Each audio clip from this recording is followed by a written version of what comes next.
قرآن مجید فرقان حمید یہ انسانوں کے لیے ایک دستور حیات ہے، ضابطۂ حیات ہے، منشور حیات ہے۔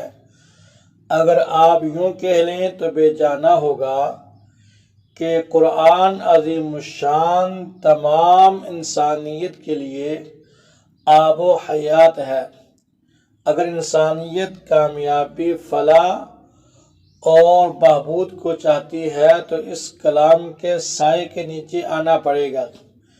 تلاوت قرآن پاک کی جہاں اور بہت سی خصوصیات ہیں، دنیا آخرت کے فوائد ہیں، ان میں ایک فائدہ یہ بھی ہے کہ انسان کا حافظہ تیز ہوتا ہے۔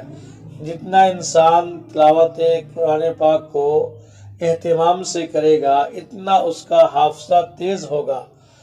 مشائخ نے لکھا ہے اپنے مجربات میں کہ جن لوگوں نے تلاوت قرآن عظیم الشان کو معمول بنایا، اللہ نے ان کو صحت مند زندگی عطا فرمائی ہے۔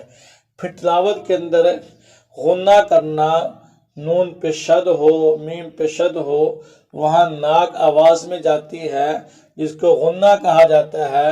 اس کے بارے میں جدید تحقیق ریسرچ کے اندر یہ بات آئی ہے کہ جو آدمی تلاوت قرآن عظیم الشان میں غنّے کا اہتمام کرتا ہے، کہ غنہ ناک میں آواز کے چھپانے کو کہتے ہیں، جب آدمی غنہ کرتا ہے تو آنکھ کے دائیں بائیں جو چھوٹی چھوٹی رگیں ہیں ان پہ ایک قسم کا زور پڑتا ہے اور ان میں ارتعاش پیدا ہوتا ہے، جس سے انسان دماغی کینسر اور دماغی بیماریوں سے محفوظ رہتا ہے۔ اگر پہلے سے کوئی ایسا مسئلہ دماغی طور پر ہے، کینسر ہے یا کوئی دماغی بیماری ہے، تو غنّے کے اہتمام سے اللہ کریم اس کو شفا عطا فرما دیتے ہیں۔ سبحان اللہ، کتنی عظیم الشان جل شانہ کی نعمت ہے اللہ کا کلام کہ ایک غنّے پہ انسان دماغی کینسر سے، دماغی بیماریوں سے محفوظ رہتا ہے۔ علماء نے لکھا ہے کہ تلاوت قرآن عظیم الشان سے آدمی کی نظر بھی تیز ہوتی ہے۔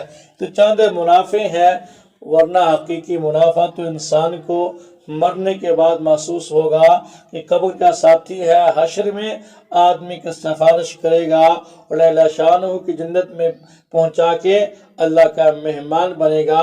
اللہ ہم سب کو تلاوت کی توفیق